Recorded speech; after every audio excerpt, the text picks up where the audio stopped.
What's good, people? Welcome to another episode of The Blitz on the Zone. We've got the same usual guest, but we have a very, I don't know how many times I said very, but we have a very important guest today.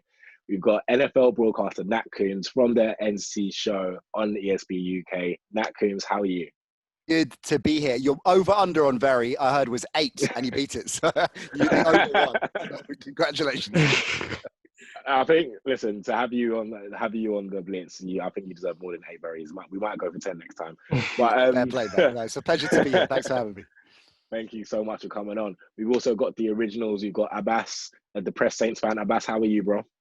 I think I understand when people get hate on Twitter now, because this is the first time my mentions went crazy and I had to make a tweet to address my mentions.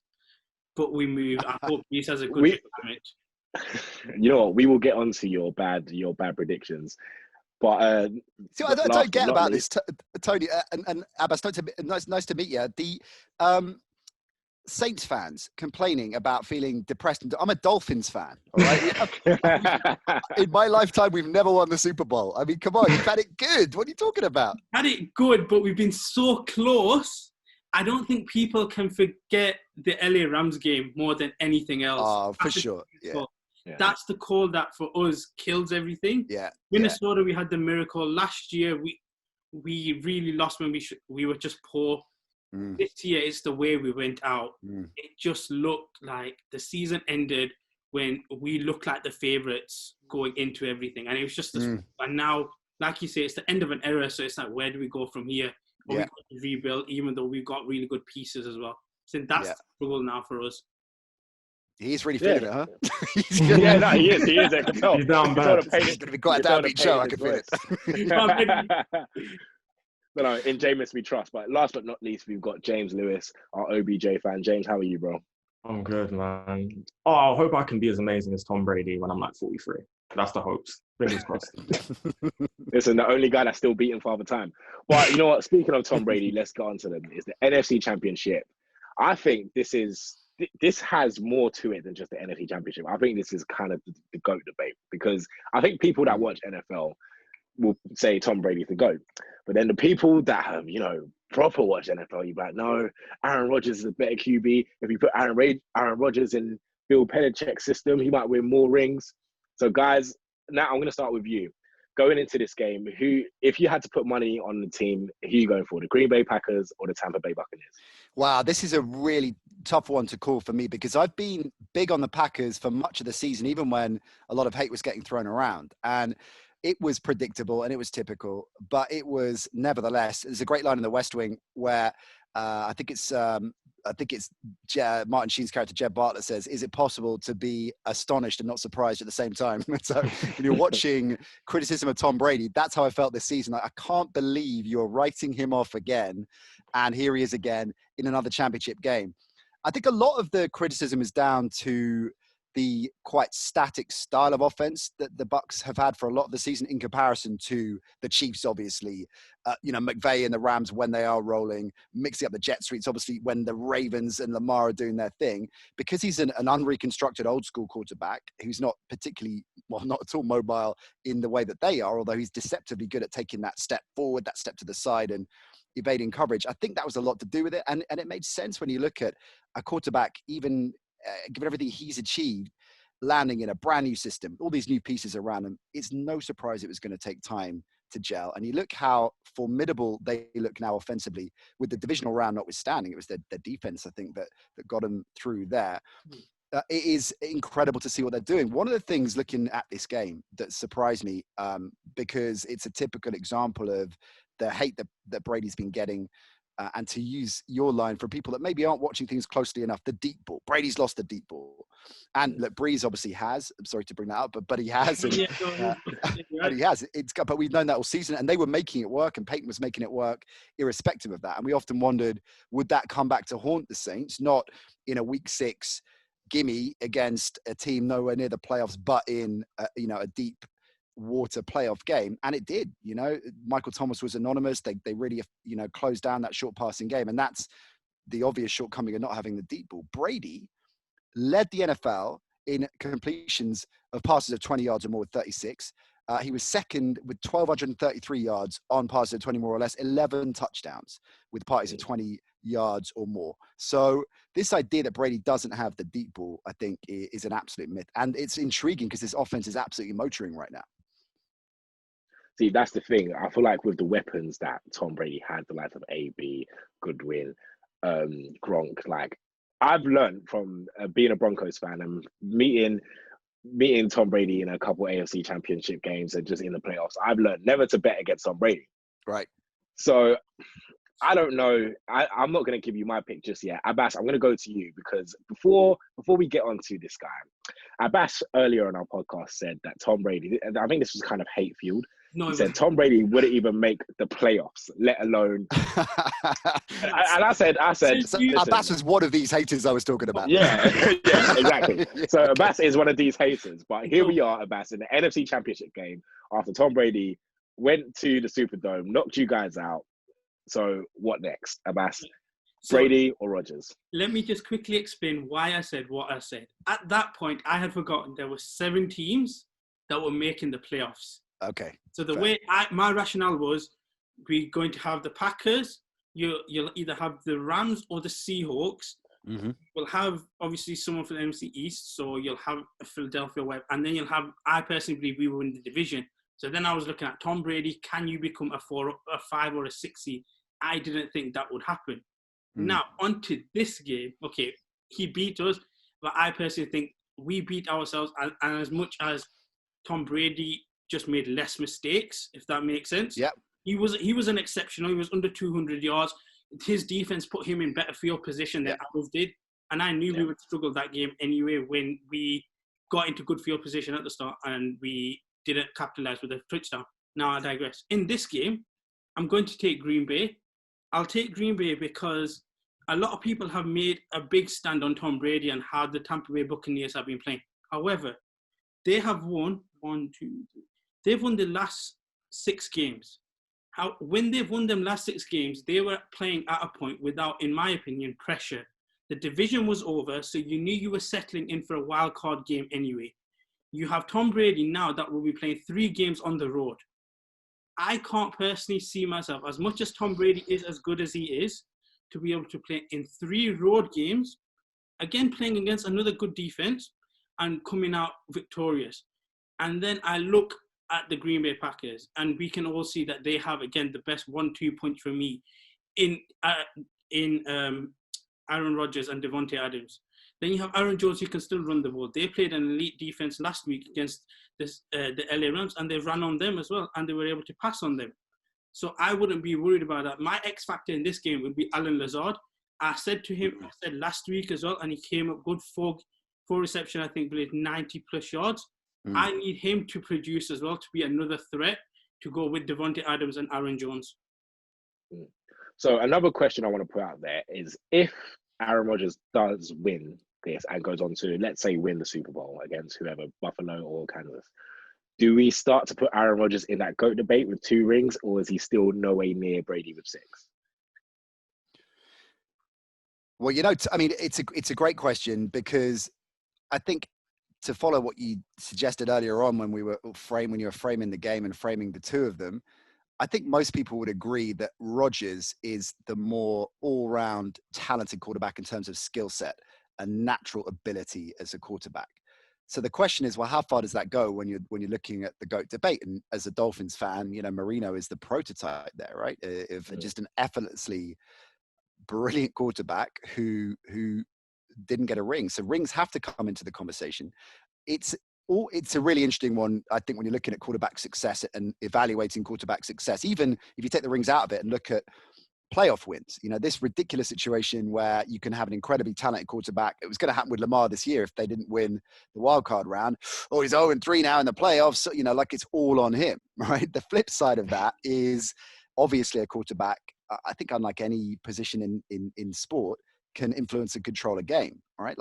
Unlike any other position in sports. So a significant amount of responsibility is on their shoulders, and therefore, if a Super Bowl ring is the end game for any team, as it obviously is, then the quarterback should get in most cases, and we've seen a few examples where this isn't the case, you know, the Ravens at the turn of the century, the kind of latter year Manning, where the early Roethlisberger's first ring, where they won it despite the quarterback, or certainly not because of, right? Because of the quarterback play. So I think rings usually have to come into it, right? And therefore, Brady is demonstrably the most successful quarterback in the NFL, in the history of the NFL, and therefore at the moment the GOAT. But if Rodgers gets a second, then that changes the dynamic a bit. I think he's got to go at least 3 rings before he gets close, though. I think you have to look at the success of Brady over that period of time to that degree and give him the edge. And that doesn't mean that Rodgers or Montana, Marino, these are incredible players that are maybe better technically, but in terms of GOAT, that has to be infused with success, and nobody has been more successful than Brady. James, I want to go with you. Who would you class as your GOAT? The person that's won 1 ring and maybe or arguably the better quarterback, in my opinion, the better quarterback, or Tom Brady, who's won 6 and is on his way to maybe a 7th? I think the GOAT debate is never about who's the better player. I think a lot of it has to do with story along with success. I think the fact that he's won so many rings, it proves that you are one of the reasons why these rings are happening. I think sometimes you can be a great player, but you might not have the whole team to win. And then you have to look at yourself, why haven't you won? And then you compare that to Brady and why he's won. It's going to help him say, I'm the greatest of all time. Look, I've won. So I think he needs at least, I agree. He needs like 2 or 3 more to put himself in a higher regard in the GOAT debate. But I'd say Brady. Yeah, and that's look at the like, age. Yeah. It's a great point. And you know, you mentioned, and I think you did, and maybe I imagined it, I was writing about Brees, sorry to bring him up, but I was writing about Brees and Brady and Rodgers for the Times a couple of weeks back, right?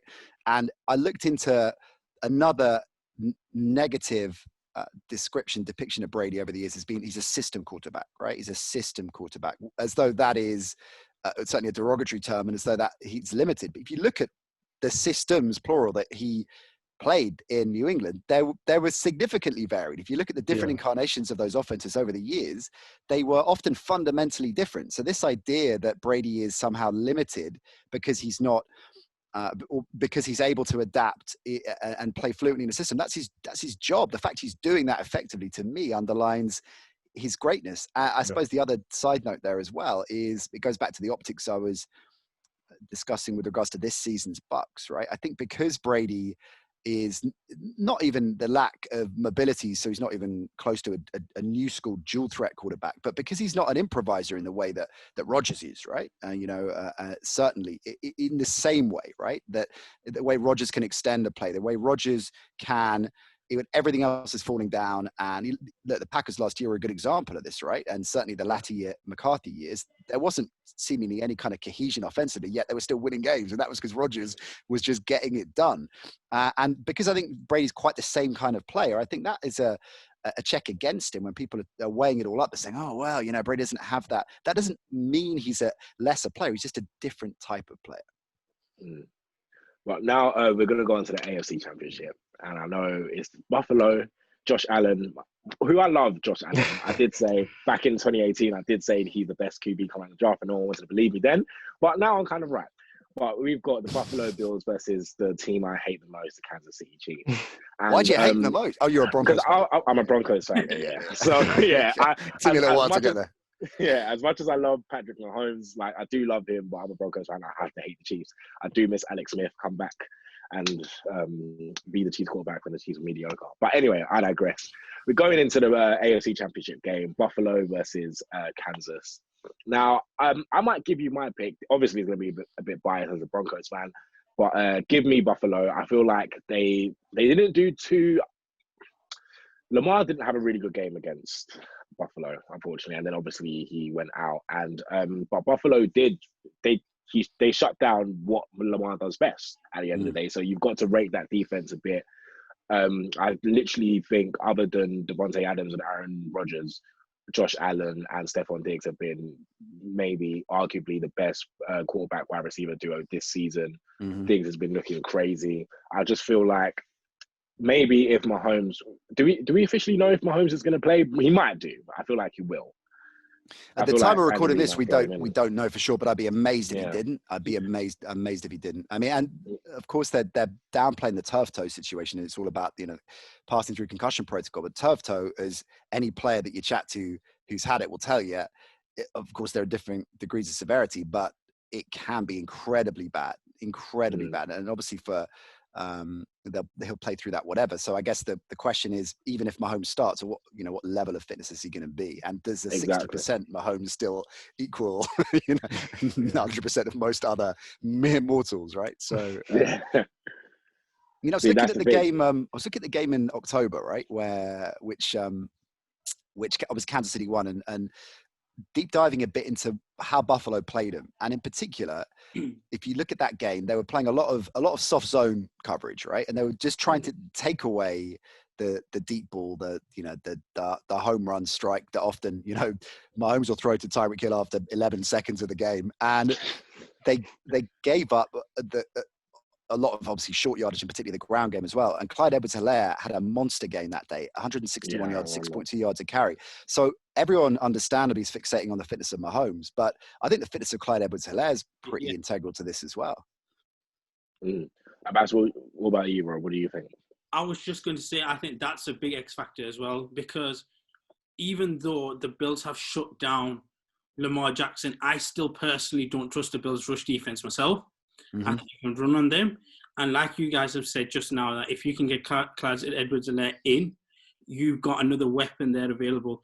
Now, on your mention what you said about the zone and stuff, I do think the best way to stop Kansas is to stop the deep threat anyway.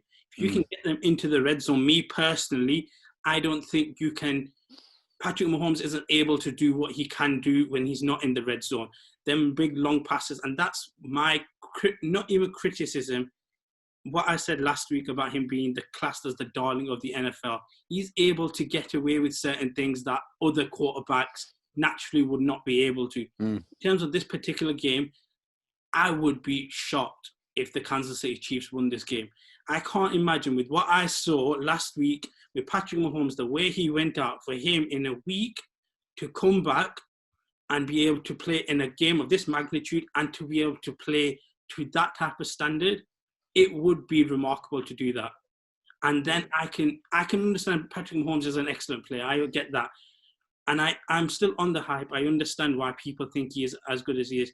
But for him to do this would probably be bigger than, I guess, even last year's Super Bowl victory, because of what he's going into. Back-to-back Super Bowls. It's kind of unheard of, except for, like you say, the things, for me, it's Tom Brady I can recall going back-to-back Super Bowls, and then Russell Wilson recently. I can't, from the top of my head, recall any other two quarterbacks that haven't done back-to-back Super Bowls. So for him to do that, that would be exceptional. But I would take the Buffalo Bills to get an upset.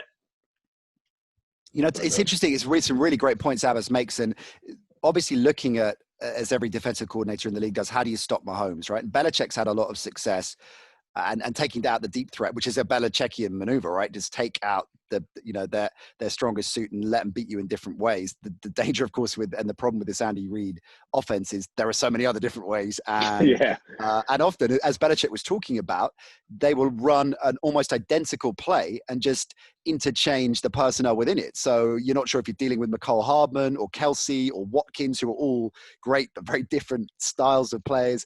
So it's incredibly complex to work out a plan that is going to definitively shut them down. One of the things that Belichick's done quite successfully in terms of the blueprint, other than keep Mahomes off the field as much as possible, so it can lead with a ground game, which is a problem for Buffalo because they don't have a great ground game. Josh Allen notwithstanding, is to take out those middle lanes, so Kelsey and around there. And I think another key player in terms of this game is Matt Milano, because he didn't play in the first game. Milano, the Bills' backer. The Bills are 12-0 and have given up an average of 18.6 points in the games that he's played this season. When he hasn't played, that drops considerably, their win-loss record, and they're conceding more. So he's a fundamental part of this defense. And of course, a fundamental part of both of those things, if they're going to go to the run, even if it's Lev Bell and not Edwards-Helaire, he'll have a part there. And again, those passes, those across the middle that Mahomes loves to go to so much, and those whether it's Kelsey or any of them, really kind of sweeping around there to close down that underneath threat. So I think Milano could be a really key factor for the Bills in this one. James, what about you? Are you going with Kansas City or Buffalo Bills? I'm really liking the duo of Allen and Diggs. And I think I really like what Josh Allen brings. I think because he's so new, like he's not been around for that long, I think he has that hunger. And I think sometimes you need that kind of hunger to get you over certain situations, over sometimes people that have already been there, like Kansas. So, yeah, I'd say I'll go with the Bills. And the thing is, another thing with Josh Allen, which I think he's very underrated for, and Nat, you pressed on this as well, is like his running game. I remember it wasn't last season, or I think the season, Lamar's MVP season, Josh Allen just was second in rushing touchdowns. He's had 8 rushing touchdowns this season. Yeah. Like if they can't get it done, if they take out Diggs, he can get it done with his legs. And I think he's really underrated with that. Maybe because he's Caucasian, I don't know. But I feel like he's really, he's a really underrated runner. And I saw him torch my Broncos at Mile High. So I know exactly what Josh Allen's capable of. But I think it's a great point. Sorry, man. It's a great point you make that if you Lamar in that Titans-Ravens game, that for me was going to be the X factor. And it sounds obvious to say Lamar Jackson's going to be the X factor, but precisely, we're talking about taking out the leading aspect of the opposition's offense. It came down to that to me that it's too simplistic to say the Titans are predicated on only Derrick Henry, but obviously he's the fulcrum to the whole offense because the play action works of it so effectively for them. If you're neutralizing Allen to the degree that they did, it just changes that passing game that Tannehill otherwise is so effective with. But the flip side of that was if the Titans shut down J.K. Dobbins and Gus Edwards, there was Hollywood Brown, I know, has been erratic this season, but that's where Lamar became the X factor because he can still extend plays, make things happen. Of course, it's exactly what he went on and did. And effectively, the game-changing touchdown was a piece of individual brilliance from him. And I think you can apply, to your point, the same principle to Josh Allen. Obviously, Mahomes has that in his locker as well. But I think that when the value of having a player like that is just able to keep drives alive because he's so intuitive and instinctive in that way is only going to become more and more impactful, I think, in the NFL. And we're going to see more and more value given to those quarterbacks that can truly do that, of which there are, 3 or 4, I think, in the league right now. And just quickly, when we talk about X factors, I know you mentioned on the defensive side for Buffalo. I think for me, everyone can see Stephon Diggs and Josh Allen to a casual player, but I think it's Cole Beasley in the slot. Right. I think he's very crucial for Buffalo to obviously be a success as well. So I think it's not a 3-headed monster in that regards, but it's like a 2.5 in some ways. Josh Allen, Stephon Diggs, and then you have Cole Beasley there as another option as well. So I think that will be important as well. Yeah, it's a great point, because you look at we've talked about all these incredible weapons that Mahomes has, but actually, you've got Beasley, Dawson Knox, and the way they're using tight ends, Gabriel Davis as well. They're not as fashionable. They're not as high profile names. And maybe they're not individually as good pound for pound as the Chiefs weapons, but they're not far off. And it's a brilliant point you make that the range there is, it means that if Diggs is taken out, that he's got it around him. If you bring that back to the first game, one thing we didn't talk about was Devontae Adams and how he was, he obviously is, I think, the best wide receiver in the league right now in terms of productivity, and what the Bucs will aim to do, because their corners have been playing well, in terms of taking him out and what that leads Rodgers to do. And you mentioned Allen Lazard as a great example, Valdez-Scantling as well. There is a sense, I think, with the Packers too, that even if those individual players, Tonyan, aren't as household names, aren't as high profile, they're still by and large getting the job done. If they need to, there's real range there, I think, in both of those rosters. It's a really good point. It's going to be such a great game. I'm looking forward to it. We didn't even mention Honey Badger on defense as well after he got that pick last week. So we didn't even mention stuff like that, but I feel like it's going to be such a good game.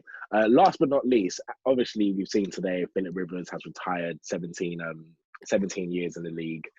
I would make this a quick one because obviously, being a fan of the Broncos, we've gone against Philip Rivers countless amount of times, and I've seen him play he had a decent season in the Colts, I guess decent, but then I've known him as a Chargers QB all my life. So do we see Philip Rivers as maybe a Hall of Fame quarterback? I know some people might go, whoa, but 8-time Pro Bowl, he's had over 60,000 yards or something like that. Like, we've got to give him his dues. Abbas, I want to go with you first. Do you see Philip Rivers as a Hall of Fame quarterback when it's all said and done? I'm going to say yes, because when you look at his numbers, it's just where he's been and how unlucky he has been. We've known the Chargers, I guess, as a team that have always been so close, but then so far away, losing one possession games. Remember, I can't remember from the top of my head a season where they lost, I think, the most one possession games. I think nearly 65,000 passing yards speaks for itself. I think 17 years longevity, playing at the quarterback position when you've had people that are probably coming your draft and retired as well. Hasn't missed a start, hasn't he? Hasn't missed a start, 200, yeah. So I think you would have that. And then going over to the Colts as well, he wasn't awful or anything, but it was just a way to end a career. I would take him as a Hall of Famer, and then obviously at the same time him and Drew Brees had their thing as well, where he replaced him. So yeah, I would take him as a Hall of Famer, but I can understand why some people will look at the ring comparison and say he's not. But I'm looking at 65,000 yards nearly and 17 years in the league. James, I'm going to go with you. Do you see Philip Rivers as a Hall of Fame? 17 years in the league, 65,000 passing yards, no rings. As we did say earlier, like you play for rings at the end of the day. That's the holy grail every season. So would you regard him as a Hall of Famer? Yeah, I think the rings is something that I would more put to the more GOAT debate. But I think if you look at, I'm a big fan of longevity, because I think sometimes you could win a ring for 1 year and then you might get injured and you might never play again. I think it's something, and it shows like a true professional that he was, to keep on going, keep your body right, to get those numbers. 17 years, that's incredible time. So I'll definitely have him in as a Hall of Famer. Oh, so it's 2-0 so far. Nat, you're going to make it 3-0? That is a great argument, a great point. I think that is often understated, not just in terms of individual performance and longevity, but consistent success with the team as well. Talk about Andy Reid these days and what he's achieved at the Chiefs, but you kind of go back in his career and look at what he did at the Eagles. They were perennial playoff contenders, and yeah, okay, they didn't get the cumulative success that the Patriots obviously have, but then no team has, but they were always there. And that is incredibly hard to do, because we know this is a league of parity and it shouldn't happen. And so any team that does that, I agree completely. Any coach that presides over a team like that, a quarterback that you're consistently at the top table, you should get credit for that. And to that point, I can't top it. I think Philip Rivers has shown that year in, year out, even on some pretty lackluster Chargers teams. I mean, before he moved to the Colts this season, the last couple of years, he was just getting destroyed behind that offensive line. So yeah. I think he's borderline compared to other candidates, but I think he's probably on the right side of that line. But I'm also an Eli Manning is a Hall of Famer as well. I know that's a contentious one, and they're contemporaries that, of course, their careers had complete parallels in their trajectory. But Manning, for the points we were saying earlier on, not just that he's got 2 rings, but his role in those Giants Super Bowl wins, and not just the Tyree catch and his incredible play there, but they were on the road through the playoffs in both of those Super Bowl. So his instrumental role in a condensed period of time, 4 or 5 year period, whatever it was, to win championships, I think, irrespective of whether he'd done nothing on either side of it, and a parallel there is, as you guys say, Rivers never winning a Super Bowl, never getting to a Super Bowl, but being one of the top quarterbacks in the league for 15 plus years should carry the same weight. No, I do agree. I know, obviously, with the whole 2004 draft and their careers going in parallel, 1 million, right. 2 rings. I would put Eli Manning as a Hall of Famer. I do see him, even though he finished off with a 49. What was it? He finished off with a 500 record with as many wins as losses. But he beat Brady twice in the Super Bowl. So you got to give him some. You got to give him some praise there. But, hey Tony, I didn't give you my pick for the Packers. Yeah, I was literally going to ask you. Yeah, your final pick. I didn't get a pick from you for the Packers Bucks. Well, mine is racing, and before I kind of started going off on the weapons that Rodgers has and Devontae Adams and the supporting cast and all of that, the point I wanted to talk about in conversely with Alexander and the different deep threats that the Bucs have, and if he shuts down one, they've got multiple weapons there as well. We talked about the deep ball, but I think that what could be really interesting here is the Bucs ground game. You know, I think and again, Ronald Jones and Fournette carried the load offensively in the previous round. I think they could go the same way again. So I think that's going to be really, really key. I think both will look to establish the run. And I think that, again, the Bucs using the play action too, I think is fundamental. And again, looking backwards, and we can't obsess too much on what happened back earlier in the season, but the only team to shellac the Green Bay Packers have been the Bucs, and they destroyed the line. Then there were 5 sacks. Bakhtiari's out as well, so they are more short stacked than they were back then. So I don't think you should overemphasize that. When you break this down, in principle, lots of roads lead to Tampa Bay. But here's the thing for me: the Green Bay Packers just have that ruthless streak. They just have this balance and composure. And so I am leaning Packers, but I think it's going to be a hell of a game. So I'm leaning Pack there. And you guys have convinced me, because I was on the fence too with the Bills. I think I'm looking at a Packers-Bills Super Bowl. But undoubtedly, this will change 11 times before Sunday. depending on which show I'm Super on. Bowl. You heard it here first on the zone. But this is all we've got time for. Nat, I wanted to say, actually, what we do with our guests, we always let them plug anything they have. So I'll let you plug away quickly anything you've got coming up. Oh, hey, I appreciate it. Look, I always love a good plug. The NAT COOMBS show is my ESPN show that is available on all good podcatchers, at the NC show on social media as well. We put lots of other bonus content on there as well. And it's a show that, if your listeners haven't checked it out, it's a lot of your favorite voices and faces from this side of the pond. So J Bell, OC, Carlson, but also some brilliant guests from across the pond as well. Because we're an ESPN show, we get some fantastic ESPN voices on there as well. So it's a real balance, and we have a lot of fun making it. So yeah, the Nat COOMBS show. That's my a plug for today. That's it, brilliant. But Nat, thank you so much for coming on. We really do appreciate it. We give our little plug here. You can follow us at the Zone on Twitter, at the Zone LDN, at the Zone _LDN. Like and subscribe us on YouTube. Thank you for watching another episode of The Blitz. This has been the guys from the Zone featuring Nat COOMBS. Thank you and peace out. Cheers, fellas. That was